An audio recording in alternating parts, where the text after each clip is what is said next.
Dans l'histoire romaine, il y a des figures incroyables qui se sont distinguées par leur bravoure et leur dévouement sur le champ de bataille. L'un de ces héros était Publius Sextus Baculus, un centurion de la 12e Légion romaine, qui a combattu sous le commandement de Jules César lors de la conquête de la Gaule.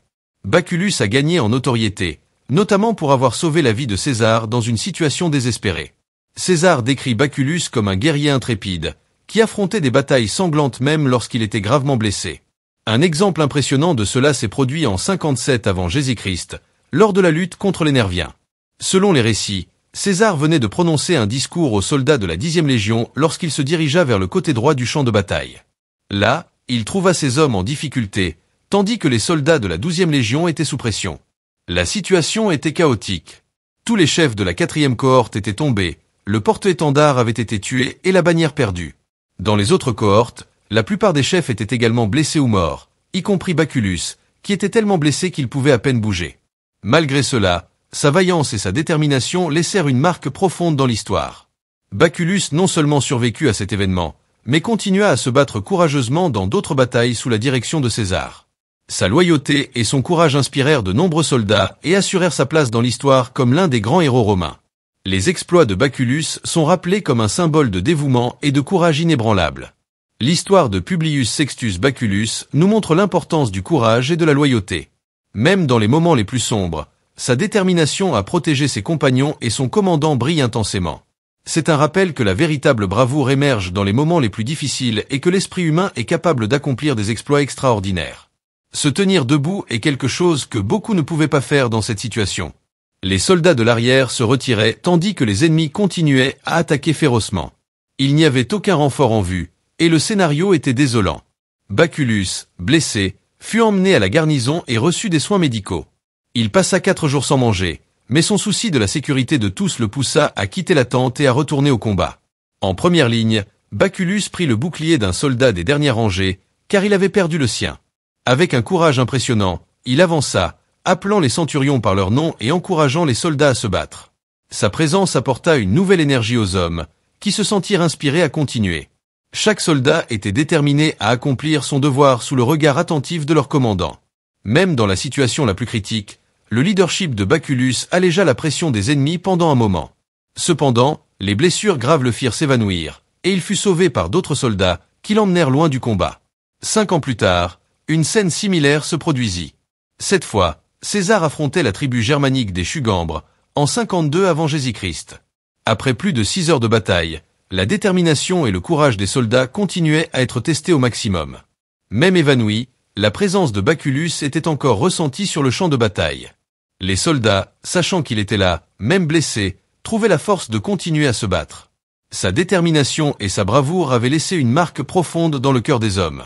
Chaque coup, chaque avancée, était réalisé avec Baculus en tête, comme si sa force de volonté avait été transférée à tous ceux qui l'entouraient. Pendant ce temps, dans une autre partie du champ, César observait la bataille. Il savait que le moral des soldats était crucial. En apprenant la bravoure de Baculus, César utilisa cette information pour enflammer encore plus l'esprit de ses hommes. Il prononça des discours inspirants, leur rappelant le sacrifice et le courage de Baculus. Cet élan renouvelé fit toute la différence, conduisant les Romains à une avancée décisive contre les Chugambres, changeant le cours de la bataille en leur faveur.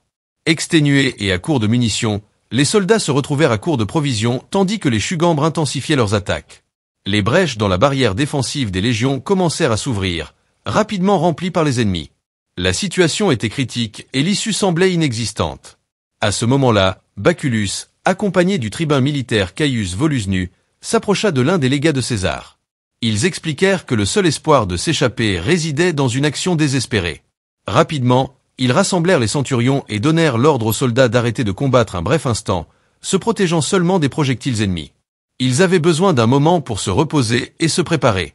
Lorsque le signal serait donné, ils quitteraient le camp, plaçant tout leur espoir de survie dans leur propre courage. Dans ces situations, Baculus ne reculait jamais. Il dirigeait ses hommes avec détermination, gagnant le respect et l'admiration des soldats, qui le surnommaient le bâton, un surnom lié à son nom de famille et au bâton de vigne porté par les centurions comme symbole de leur position. Les histoires racontent que Baculus sauva la vie de Jules César en éliminant un guerrier ennemi qui était sur le point d'attaquer le général. Pour cette raison, César avait une grande admiration pour Baculus, qui se distinguait par son courage et son leadership. Dans ses écrits sur la Gaule, César mentionnait fréquemment la bravoure de Baculus, soulignant son importance dans les batailles et le respect qu'il inspirait parmi les hommes. Avec le plan en tête, Baculus et Caius Volusnu organisèrent les soldats, les divisant en petits groupes. Chaque groupe avait une fonction spécifique et une route d'évasion. La tension était palpable, mais la confiance en Baculus et Volusnu donnait aux hommes la force nécessaire pour relever le défi. Le signal fut donné et, dans un mouvement coordonné, les soldats avancèrent, utilisant tout le courage qui leur restait. L'action désespérée surprit les Chugambres, qui ne s'attendaient pas à une contre-offensive aussi audacieuse. La bravoure de Baculus, ce jour-là, devint une légende parmi les soldats.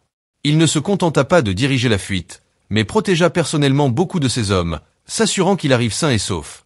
L'admiration que ses soldats ressentaient pour lui se transforma en loyauté inébranlable.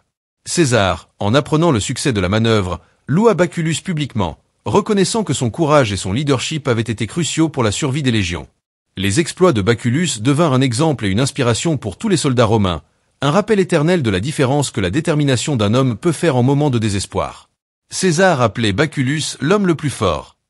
Il est intéressant de noter que Baculus et un autre centurion nommé Balbu sont les seuls parmi les centurions primipili que César loue par leur nom dans ses écrits. Cette reconnaissance spéciale met en lumière la force et la compétence remarquables de Baculus en tant que chef militaire. Les circonstances de la mort de Baculus sont inconnues. Certains suggèrent qu'il pourrait s'être suicidé après l'assassinat de César, en 44 avant Jésus-Christ, ou qu'il est mort à la bataille de Philippe, combattant aux côtés des partisans de Marc-Antoine contre les ennemis de César. Cependant, ces théories sont conflictuelles et ne peuvent être considérées comme fiables. Ce qui ne peut être nié, c'est que Baculus est un exemple remarquable du courage et de l'engagement des soldats romains de l'époque, laissant une marque durable dans l'histoire de Rome. Indépendamment des circonstances de sa mort, le legs de Baculus continua d'inspirer des générations de soldats et de commandants romains. Son courage et son dévouement étaient souvent rappelés dans les histoires et les chansons racontées par les vétérans, et son nom devint synonyme de leadership exemplaire. Baculus n'était pas seulement un guerrier habile, mais aussi un symbole de la résistance et de la ténacité romaine, des qualités qui devinrent essentielles pour l'expansion et le maintien de l'Empire. De plus, le respect que César montrait pour Baculus dans ses écrits révèle beaucoup sur l'impact qu'il eut pendant les campagnes. En mettant en avant Baculus et Balbu, César montrait que la véritable force d'une armée ne résidait pas seulement dans la stratégie ou le nombre de soldats, mais dans la qualité de ses chefs. Baculus, avec sa bravoure et sa capacité à inspirer, personnifiait cette qualité, prouvant qu'un chef exceptionnel pouvait changer le cours d'une bataille, et finalement, de l'histoire. Si vous avez apprécié en apprendre davantage sur cette histoire, n'oubliez pas de laisser un like sur cette vidéo et de vous abonner à notre chaîne pour plus de contenu comme celui-ci.